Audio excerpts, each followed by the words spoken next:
Thanks also to my colleagues on the panel. I know both Kathy and Corey have done service years before, as have I. I served in 2008 in Washington, D.C., and I know a number of other people in the room have as well. So thank you for your service and for laying pathways for those of us that want to do long-term service engagements. I really appreciate the path that you've laid for me to take advantage of. It's the largest privilege of my life to have been able to serve as an AmeriCorps member.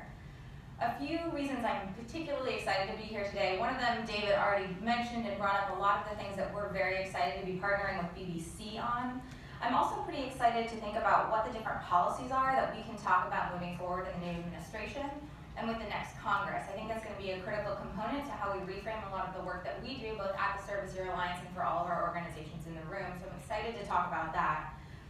I also want to think about the fact that we've done a lot of polling and focus groups with young people to figure out what it is that they want to do when they do their service years. And we've found that young people have a particular interest in serving abroad.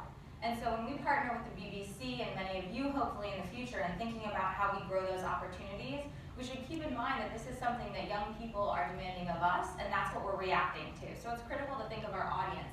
I'm excited to think about the people that we're responding to during the pieces that we're going to put together when we create new policies, create new programs, and scale those programs that you guys have that already exist that are doing fantastic work moving forward.